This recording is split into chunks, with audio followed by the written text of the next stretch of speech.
امریکیوں کو پتہ بھی نہ تھا کہ وہ خربوں ڈالر لگا کے جناب محمد مصطفیٰ صلی اللہ علیہ وآلہ وسلم کے ایک معجزے کو آج کی دنیا پر سچ ثابت کرنے جا رہے ہیں۔ نبی کریم صلی اللہ علیہ وآلہ وسلم کا وہ معجزہ کون سا تھا جس پر انجانے میں غیر مسلموں نے اتنا خرچہ کیا؟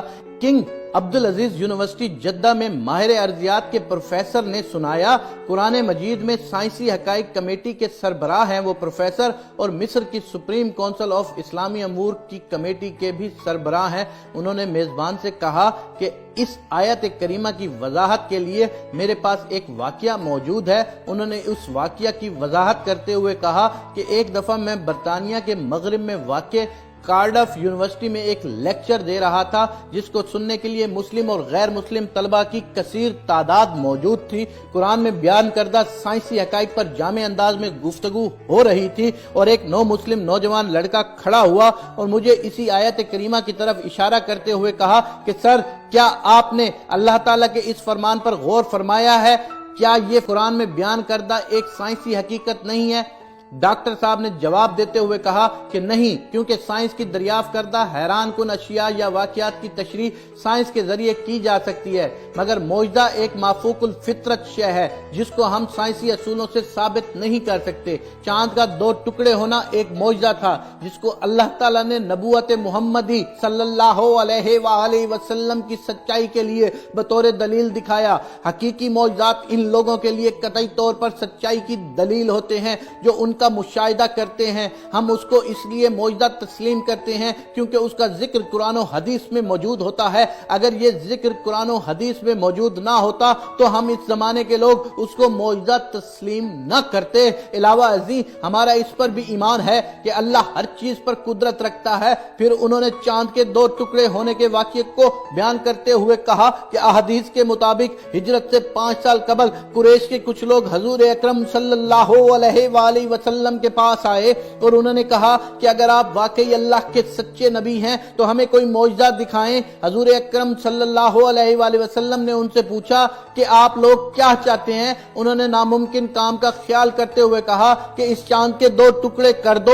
چنانچہ حضور اکرم صلی اللہ علیہ وآلہ وسلم نے چاند کی طرف اشارہ کیا اور چاند کے 2 ٹکڑے ہو گئے، حتیٰ کہ لوگوں نے ہیرا پہاڑ کو اس کے درمیان دیکھا، یعنی اس کا ایک ٹکڑا پہاڑ کے اس طرف اور ایک ٹکڑا پہاڑ کے اس طرف ہو گیا۔ ابن مسعود فرماتے ہیں سب لوگوں نے اسے باخوبی دیکھا اور آپ صلی اللہ علیہ وآلہ وسلم نے فرمایا دیکھو، یاد رکھنا اور گواہ رہنا، کفار مکہ نے یہ دیکھ کر کہا کہ یہ ابن ابی کبشہ یعنی رسول اکرم صلی اللہ علیہ وآلہ وسلم کا جادو ہے۔ کچھ اہل دانش لوگوں کا خیال تھا کہ جادو کا اثر صرف حاضر لوگوں پر ہوتا ہے، اس کا اثر ساری دنیا پر تو نہیں ہو سکتا۔ چنانچہ انہوں نے طے کیا کہ اب جو لوگ سفر سے واپس آئے ہیں ان سے پوچھو کہ کیا انہوں نے بھی اس رات چاند کو 2 ٹکڑے ہوتے ہوئے دیکھا؟ چنانچہ جب وہ آئے ان سے پوچھا، انہوں نے بھی اس کی تصدیق کی کہ ہاں فلاں شب ہم نے چاند کے 2 ٹکڑے ہوتے ہوئے دیکھا۔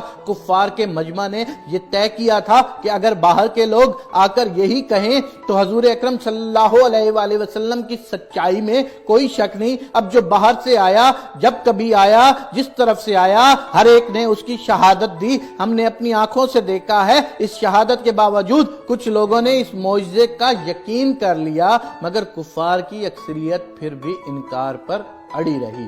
اسی دوران ایک برطانوی مسلم نوجوان کھڑا ہوا اور اپنا تعارف کراتے ہوئے کہا کہ میرا نام داؤد موسیٰ ہے، میں اسلامی پارٹی برطانیہ کا صدر ہوں، اور وہ اپنی بات جاری رکھتے ہوئے بولا کہ سر، اگر آپ اجازت دیں تو اس موضوع کے متعلق میں بھی کچھ عرض کرنا چاہتا ہوں۔ میں نے کہا کہ ٹھیک ہے، تم بات کر سکتے ہو۔ تو اس نے اپنی بات کو آگے بڑھاتے ہوئے کہا کہ اسلام قبول کرنے سے پہلے جب میں مختلف مذاہب کی تحقیق کر رہا تھا، ایک مسلمان دوست نے مجھے قرآن شریف کی انگلش تفسیر پیش کی، میں نے اس کا شکریہ ادا کیا اور اسے گھر لے آیا۔ گھر آ کر جب میں نے قرآن کو کھولا تو سب سے پہلے میری نظر جس صفحے پر پڑی وہ یہی سورۃ القمر کی ابتدائی آیات تھیں۔ ان آیات کا ترجمہ اور تفسیر پڑھنے کے بعد میں نے اپنے آپ سے کہا کہ کیا اس بات میں کوئی منطق ہے؟ کیا یہ ممکن ہے کہ چاند کے 2 ٹکڑے ہوں اور پھر آپس میں دوبارہ جڑ جائیں؟ وہ کون سی طاقت تھی کہ جس نے ایسا کیا؟ ان آیات کریمہ نے مجھے مجھے اس بات پر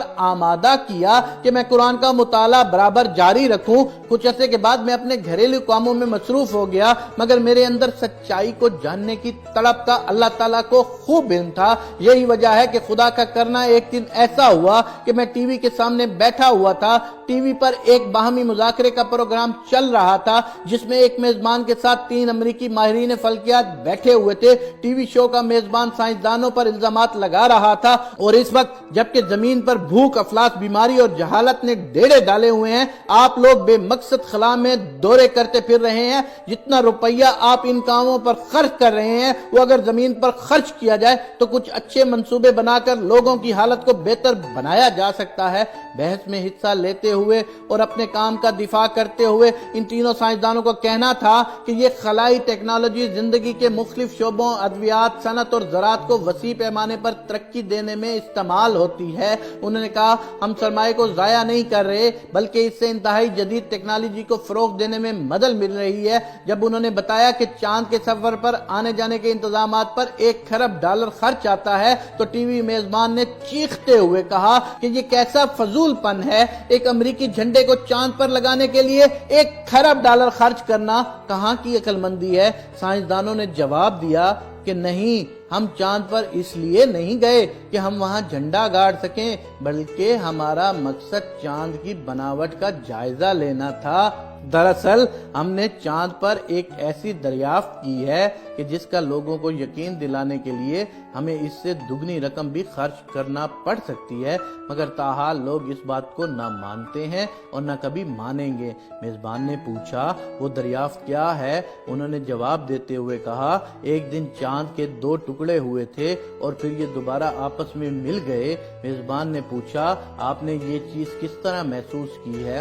انہوں نے کہا ہم نے تبدیل شدہ چٹانوں کی ایک ایسی پٹی وہاں دیکھی ہے کہ جس نے چاند کو اس کی سطح سے مرکز تک اور پھر مرکز سے اس کی دوسری سطح تک کو کاٹا ہوا ہے۔ انہوں نے مزید کہا کہ ہم نے اس بات کا تذکرہ ارضیاتی ماہرین سے بھی کیا، ان کی رائے کے مطابق ایسا ہرگز اس وقت تک نہیں ہو سکتا کہ کسی دن چاند کے 2 ٹکڑے ہوئے ہوں اور پھر دوبارہ آپس میں جڑ بھی گئے ہوں۔ برطانوی مسلم نوجوان نے بتایا جب میں نے یہ گفتگو سنی تو اپنی کرسی سے اچھل پڑا اور بے ساختہ میرے منہ سے نکلا اللہ نے امریکیوں کو اس کام کے لیے تیار کیا ہے کہ وہ کھربوں ڈالر لگا کر مسلمانوں کے معجزے کو ثابت کریں، وہ معجزہ جس کا ظہور آج سے 1400 سال قبل مسلمانوں کے پیغمبر مصطفیٰ حضور اکرم صلی اللہ علیہ وآلہ وسلم کے ہاتھوں ہوا۔ میں نے سوچا اس مذہب کو ضرور سچا ہونا چاہیے۔ میں نے قرآن کو کھولا اور سورہ قمر کو پھر پڑھا۔ در حقیقت یہی صورت میرے اسلام میں